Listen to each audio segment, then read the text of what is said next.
प्यारे पंजाबियों, मोदी सरकार कहती है कि वह किसानों की आमदन दुगना करना चाहती है, पर खेतीबाड़ी मंत्री श्री नरेंद्र तोमर अनुसार उन्होंने मंत्रालय के कोल किसानों की वित्तीय स्थिति दर्शाउंदा कोई आंकड़ा उपलब्ध नहीं। ये उन्होंने पार्लीमेंट की स्टेटमेंट है भाई।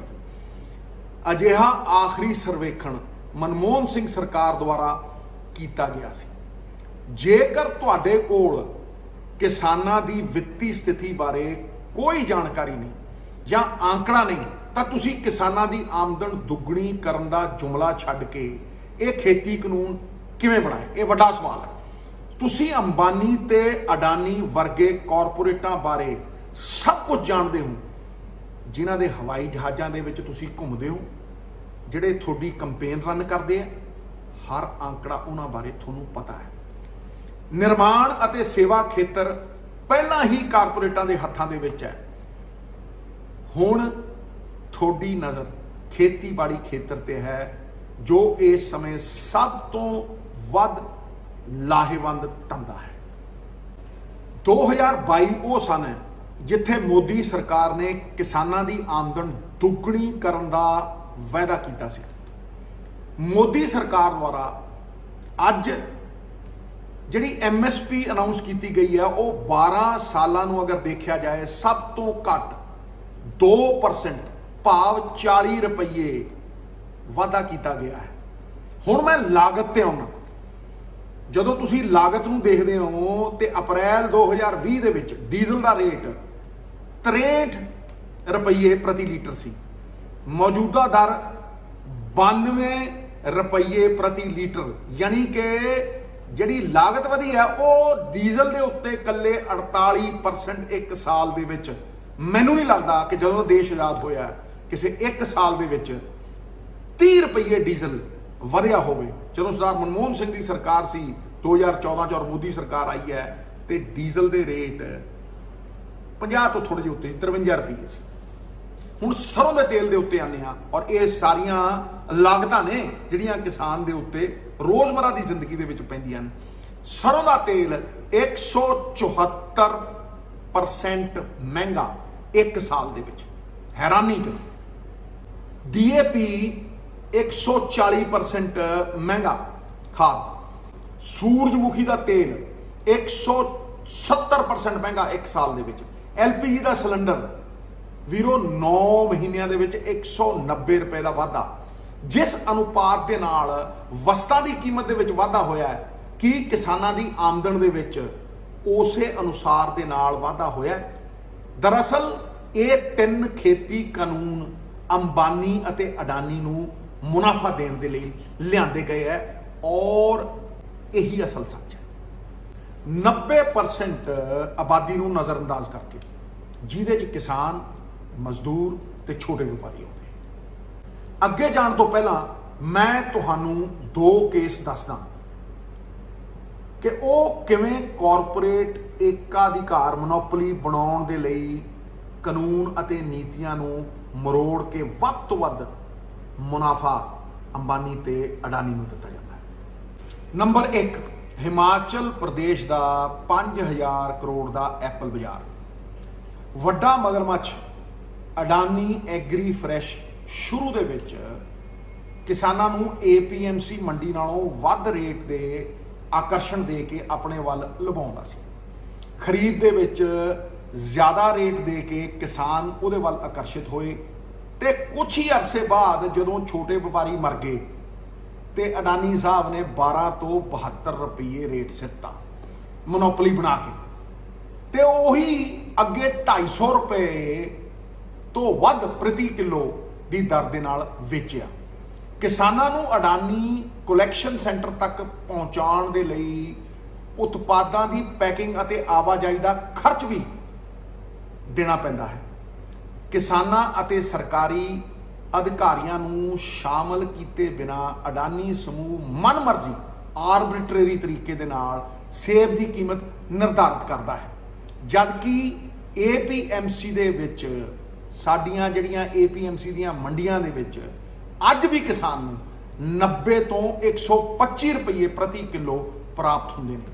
ਅਡਾਨੀ ਸਮੂਹ ਨੂੰ ਮੋਦੀ ਸਰਕਾਰ ਵੱਲੋਂ ਨਿਯੰਤਰਿਤ ਮਾਹੌਲ ਸੀਏ ਵਿੱਚ ਕੋਲਡ ਸਟੋਰਾਂ ਸਬਸਿਡੀ ਦਰਾਂ ਦੇ ਸਥਾਪਿਤ ਕਰਨ ਦੇ ਲਈ ਜ਼ਮੀਨ ਸਸਤੀ ਦਿੱਤੀ ਗਈ ਅਤੇ ਸਰਕਾਰ ਵੱਲੋਂ 75% ਸਬਸਿਡੀ ਪ੍ਰਾਪਤ ਕਰਨ ਲਈ ਨੀਤੀ ਨੂੰ ਹੀ ਤੋੜ ਮੋੜ ਦਿੱਤਾ ਗਿਆ। ਬਾਕੀ 25% ਬੈਂਕਾਂ ਤੋਂ ਲੈ ਕੇ ਬਿਨਾਂ ਕੁਝ ਖਰਚੇ ਅਡਾਨੀ ਸੇਬਾਂ ਦੀ ਮਾਰਕੀਟ ਨੂੰ ਪੂਰੀ ਤਰ੍ਹਾਂ ਕੰਟਰੋਲ ਕਰ ਰਿਹਾ ਹੈ ਔਰ ਹਰ ਨੀਤੀ ਇਹਨਾਂ ਦੇ ਮੁਨਾਫੇ ਦੇ ਲਈ ਬਣਾਈ ਜਾਂਦੀ ਹੈ। ਨੰਬਰ 2, ਸਰੋਂ ਦਾ ਤੇਲ। ਜਿਨ੍ਹਾਂ ਨਿਯਮਾਂ ਦੀ ਸਿਫਾਰਿਸ਼ FSSAI ਨੇ ਕੀਤੀ ਹੈ ਉਹਨਾਂ ਵਿੱਚ ਸ਼ਾਮਿਲ ਹੈ ਕਿ ਬਹੁ ਸਰੋਤ ਖਾਣ ਵਾਲੇ ਤੇਲ ਨੂੰ ਖੁੱਲਾ ਨਾ ਵੇਚਿਆ ਜਾਏ। ਇਹ ਨਿਰਦੇਸ਼ ਜਾਰੀ ਕੀਤੇ ਗਏ। ਪਹਿਲਾਂ ਤੁਸੀਂ ਦੇਖਿਆ ਹੋਣਾ ਕਿਸਾਨ ਵੀਰ ਖੁੱਲਾ ਸਰੋਂ ਦਾ ਤੇਲ ਵੇਚਦੇ ਵੀ ਸੀ, ਕਢਾਉਂਦੇ ਵੀ ਸੀ, ਘਰ ਨੂੰ ਵੀ ਲਿਜਾਂਦੇ ਸੀ। ਸਿਰਫ AG ਮਾਰਕ ਦੇ ਅਧੀਨ ਵਿਕਰੀ ਹੋਵੇਗੀ, ਇਹ ਨਿਰਦੇਸ਼ ਜਾਰੀ ਕੀਤਾ। ਪਿਛਲੇ ਸਾਲ ਸਰੋਂ ਦੇ ਤੇਲ ਦੀ ਮੰਗ ਅਤੇ ਸਪਲਾਈ ਇੱਕ ਸਮਾਨ ਸੀ। ਸਪਲਾਈ ਵੀ ਉਨੀ ਸੀ ਤੇ ਡਿਮਾਂਡ ਵੀ ਉਨੀ ਸੀ, ਇਹਦੇ 'ਚ ਕੋਈ ਫਰਕ ਨਹੀਂ ਪਿਆ। ਫਿਰ ਵੀ ਸਰੋਂ ਦੇ ਤੇਲ ਦੀ ਕੀਮਤ 174% ਵਧੀ ਇੱਕ ਸਾਲ ਦੇ ਵਿੱਚ। ਮੂੰਗਫਲੀ ਦੇ ਤੇਲ ਦੀ ਕੀਮਤ 180% ਵਧੀ ਇੱਕ ਸਾਲ ਦੇ ਵਿੱਚ। ਹੁਣ ਅਡਾਨੀ ਇਲਮਾਰ ਸਮੂਹ ਨੇ ਬਾਜ਼ਾਰ ਵਿੱਚ 4.5 ਕਰੋੜ ਰੁਪਏ ਇਕੱਠੇ ਕਰਨ ਲਈ ਆਪਣਾ ਪਹਿਲਾ IPO ਲਾਂਚ ਕਰ ਦਿੱਤਾ ਹੈ। ਮਤਲਬ ਲੋਕਾਂ ਤੋਂ ਪੈਸੇ ਲਊਗਾ ਬਗੈਰ ਆਪਣਾ ਇੱਕ ਵੀ ਪੈਸਾ ਲਾਏ। ਜੇ ਘਾਟਾ ਤੇ ਲੋਕਾਂ ਦਾ, ਜੇ ਵਾਧਾ ਤੇ ਅੰਬਾਨੀ ਸਾਹਿਬ ਦਾ। ਮਾਲ ਲੋਕਾਂ ਦਾ, ਮਸ਼ਹੂਰੀ ਅਡਾਨੀ ਦੀ ਕੰਪਨੀ ਦੀ। ਇਸੇ ਤਰ੍ਹਾਂ ਉਹਨਾਂ ਨੇ ਖੇਤੀ ਖੇਤਰ ਵਿੱਚ ਅੰਬਾਨੀ ਤੇ ਅਡਾਨੀ ਦਾ ਮੋਨੋਪੋਲੀ ਕਾਇਮ ਕਰਨ ਦੇ ਲਈ 3 ਖੇਤੀ ਕਾਨੂੰਨ ਲਿਆਂਦੇ। ਇਹਨਾਂ ਖੇਤੀ ਕਾਨੂੰਨਾਂ ਨੂੰ ਸਮਝਣ ਦੇ ਲਈ ਸਾਨੂੰ 2014 ਵਿੱਚ ਵਾਪਸ ਜਾਣਾ ਪਵੇਗਾ। ਅਗਸਤ 2014 ਸ਼ਾਂਤਾ ਕੁਮਾਰ ਦੀ ਕਮੇਟੀ ਦੀ ਮੀਟਿੰਗ ਕੀ ਰეკਮੈਂਡ ਕਰਦੀ ਹੈ? 4 ਰეკਮੈਂਡੇਸ਼ਨ। ਪਹਿਲਾ, ਪ੍ਰਾਈਵੇਟ ਖਿਡਾਰੀਆਂ ਨੂੰ ਖੇਤੀ ਉਤਪਾਦਨ ਦੀ ਖਰੀਦ ਪ੍ਰਕਿਰਿਆ ਦੇ ਵਿੱਚ ਲਿਆਉਣ ਲਈ FCI ਸਾਰੇ ਖਰੀਦ ਕਾਰਜ ਛੱਡੇ। 2, ਜੇ ਰਾਜ ਸਰਕਾਰ ਦੁਆਰਾ MSP ਦੇ ਉੱਤੇ ਕੋਈ ਬੋਨਸ ਦਿੱਤਾ ਜਾਂਦਾ ਹੈ ਤਾਂ ਕੇਂਦਰ ਸਰਕਾਰ ਕੇਂਦਰੀ ਪੂਲ ਹੇਠਾਂ ਉਸ ਦਾ ਅਨਾਜ ਸਵੀਕਾਰ ਨਹੀਂ ਕਰੇਗੀ। ਇਹ ਬਲੈਕਮੇਲ ਸੀ।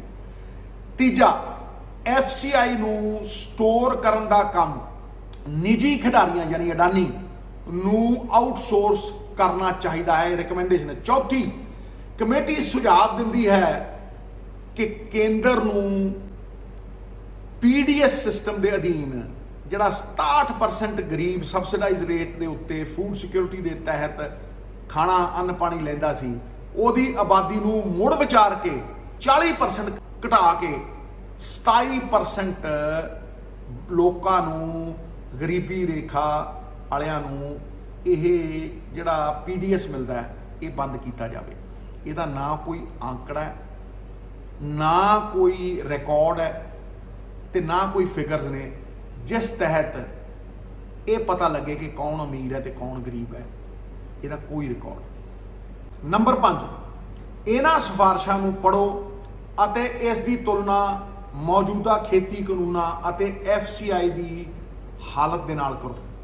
ਇਹਨਾਂ ਸਿਫਾਰਸ਼ਾਂ ਨੂੰ 2 ਹਿੱਸਿਆਂ ਦੇ ਵਿੱਚ ਵੰਡਿਆ ਜਾਂਦਾ ਹੈ। ਭਾਗ 1 ਤੋਂ 3 ਜਿਹੜੀਆਂ ਸਿਫਾਰਸ਼ਾਂ ਕੀਤੀਆਂ ਗਈਆਂ ਨੇ ਉਹ ਰਿਟੇਲ ਬਾਜ਼ਾਰ ਨੂੰ, ਪਰਚੂਨ ਬਾਜ਼ਾਰ ਨੂੰ ਨਿਯੰਤਰਣ ਕਰਨ ਲਈ ਸਟੋਰੇਜ, ਪ੍ਰੋਕਿਉਰਮੈਂਟ ਅਤੇ ਪ੍ਰਬੰਧਨ, ਭੰਡਾਰਨ, ਖਰੀਦ ਅਤੇ ਲੌਜਿਸਟਿਕਸ ਦੇ ਨਾਲ ਸੰਬੰਧਿਤ ਹੈ।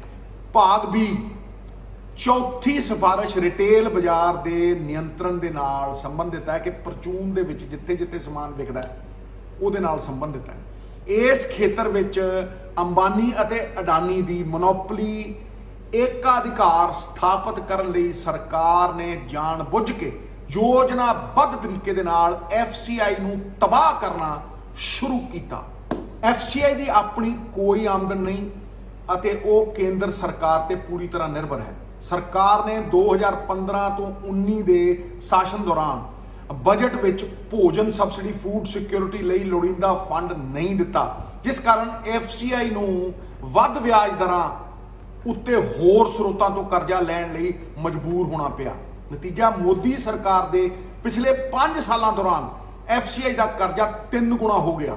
1965 ਤੋਂ ਵੀਰੋ 2014 ਤੱਕ, 1965 ਤੋਂ 2014 ਮਤਲਬ 50 ਸਾਲਾਂ ਦੇ ਵਿੱਚ ਕਰਜ਼ਾ FCI ਦੇ ਉੱਤੇ 91,000 ਕਰੋੜ ਸੀ, ਤੇ ਮੋਦੀ ਸਰਕਾਰ ਦੇ 5 ਸਾਲਾਂ ਦੌਰਾਨ ਇਹ 4 ਲੱਖ ਕਰੋੜ ਰੁਪਈਆ ਹੋ ਗਿਆ। ਇਥੋਂ ਮਨਸ਼ਾ ਸਾਫ਼ ਦਿਖਦੀ ਹੈ ਕਿ FCI ਨੂੰ ਮਾਰਨ ਦੇ ਲਈ ਇੱਕ ਜਾਣ-ਬੁੱਝ ਕੇ ਡੈਲੀਬਰੇਟ ਮੈਕੈਨਿਜ਼ਮ ਬਣਾਇਆ ਗਿਆ। FCI 4 ਕੰਮ ਕਰਦੀ ਹੈ: ਖਰੀਦ, ਭੰਡਾਰ ਅਤੇ ਜਨਤਕ ਵੰਡ ਪ੍ਰਣਾਲੀ PDS ਦਾ ਪ੍ਰਬੰਧ। ਅਡਾਨੀ ਦੀ ਬੰਦਰਗਾਹ 2 ਕਾਰੋਬਾਰ ਉੱਤੇ ਮੋਨੋਪੋਲੀ ਏਕਾਧਿਕਾਰ ਹੈ। ਉਹ ਰੇਲਵੇ ਰੈਕ ਅਤੇ ਅਨੇਕਾਂ ਸਾਈਲੋਆਂ ਦਾ ਮਾਲਕ ਹੈ। ਜੇਕਰ FCI ਢਹਿ ਜਾਂਦਾ ਹੈ ਤਾਂ ਸਟੋਰੇਜ, ਖਰੀਦ ਅਤੇ ਲੌਜਿਸਟਿਕ ਮਤਲਬ ਪ੍ਰਬੰਧਨ ਅਡਾਨੀ ਦੇ ਕੋਲ ਚਲਾ ਜਾਵੇਗਾ। ਰਿਟੇਲ ਅੰਬਾਨੀ ਨੂੰ ਚਲਾ ਜਾਵੇਗਾ। ਪਬਲਿਕ ਸੈਕਟਰ ਖਤਮ ਤੇ ਸਾਰਾ ਮੁਨਾਫਾ ਅਡਾਨੀ ਔਰ ਅੰਬਾਨੀ ਦੇ ਪ੍ਰਾਈਵੇਟ ਸੈਕਟਰ ਦੀ ਜੇਬ ਦੇ ਵਿੱਚ। ਅਡਾਨੀ ਦਾ ਖੇਤੀ ਕਾਰੋਬਾਰ ਬੁਨਿਆਦੀ ਢਾਂਚੇ ਅਤੇ ਲੌਜਿਸਟਿਕਸ ਦੇ ਨਾਲ ਜੁੜਿਆ ਹੋਇਆ ਹੈ, ਜਿਸ ਦਾ ਲਿੰਕ ਪੋਰਟ ਅਤੇ ਟਰਾਂਸਪੋਰਟ ਨੈਟਵਰਕ ਦੇ ਨਾਲ ਪੂਰੀ ਤਰ੍ਹਾਂ ਜੁੜਿਆ ਹੋਇਆ ਸੰਪੰਨ ਹੈ। ਅੰਤ FCI ਢਹਿ ਜਾਵੇਗੀ ਕਿਉਂਕਿ ਉਹਦੇ ਕੋਲ ਅਦਾਇਗੀ ਕਰਨ ਦਾ ਕੋਈ ਸਮਰੱਥਾ ਨਹੀਂ ਹੈ। ਹੁਣ ਗੱਲ ਕਰੀਏ ਅੰਬਾਨੀ ਦੀ।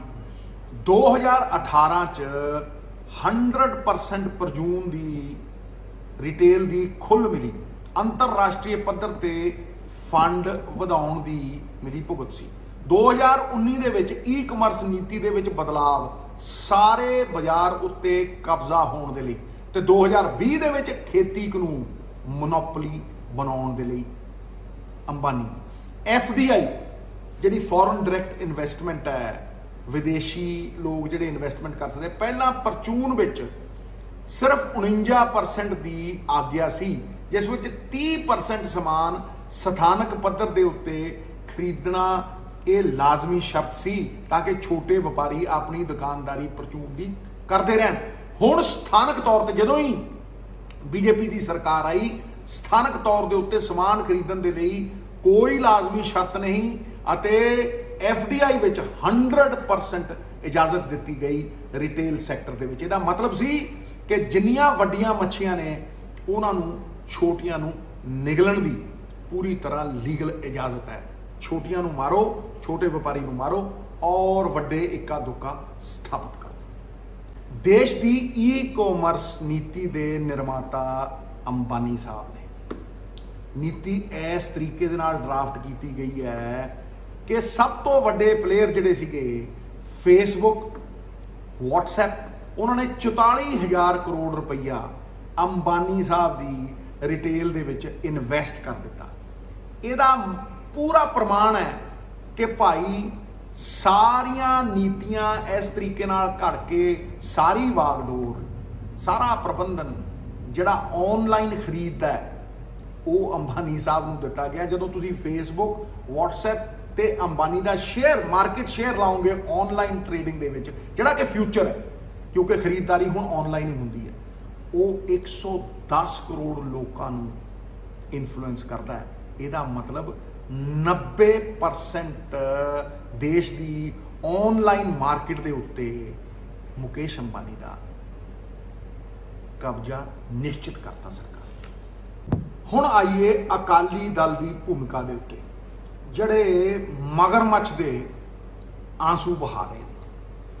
ਜਦੋਂ ਇਹ ਆਰਡੀਨੈਂਸ ਆਏ ਤੇ 1 ਮਹੀਨੇ ਬਾਅਦ 2020 ਦੇ ਵਿੱਚ ਜੁਲਾਈ 'ਚ ਆਲ ਪਾਰਟੀ ਮੀਟਿੰਗ ਚੰਡੀਗੜ੍ਹ ਦੇ ਵਿੱਚ ਹੋਈ ਤੇ ਸਰਦਾਰ ਸੁਖਬੀਰ ਸਿੰਘ ਬਾਦਲ ਨੇ ਮੋਦੀ ਸਰਕਾਰ ਦਾ ਪੂਰੀ ਤਰ੍ਹਾਂ ਪੱਖ ਪੂਰਿਆ, ਟਿਕਾ ਕੇ ਪ੍ਰਸ਼ੰਸਾ ਕੀਤੀ ਔਰ ਉਹਦੇ ਵਿੱਚ ਕਿਸਾਨ ਯੂਨੀਅਨਾਂ ਵੀ ਸੀ ਔਰ ਹਰ ਪਾਰਟੀ ਮੌਜੂਦ ਸੀ। ਜਦੋਂ ਰੈਜ਼ੋਲੂਸ਼ਨ ਪਿਆ ਸੈਂਟਰ ਦੀ ਸਰਕਾਰ ਦੇ ਖਿਲਾਫ ਤਾਂ ਇਹਨੇ ਆਪਣੇ ਆਪ ਨੂੰ ਵਿਡਰॉ ਕੀਤਾ।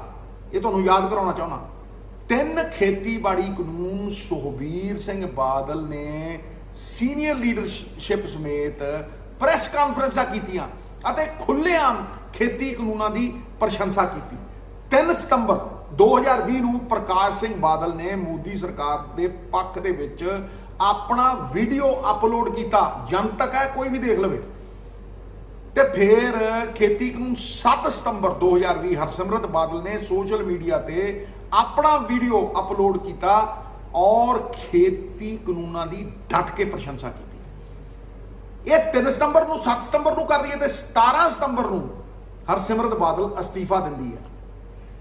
ਉਹ ਅਸਤੀਫਾ ਮਜਬੂਰੀ ਦੇ ਵਿੱਚ ਲੋਕਾਂ ਦੇ ਡਰ ਤੋਂ ਦਿੱਤਾ ਗਿਆ, ਉਹ ਕੋਈ ਸਵੈ ਇੱਛਾ ਦੇ ਨਾਲ ਦਿੱਤਾ ਗਿਆ ਅਸਤੀਫਾ ਨਹੀਂ ਸੀ।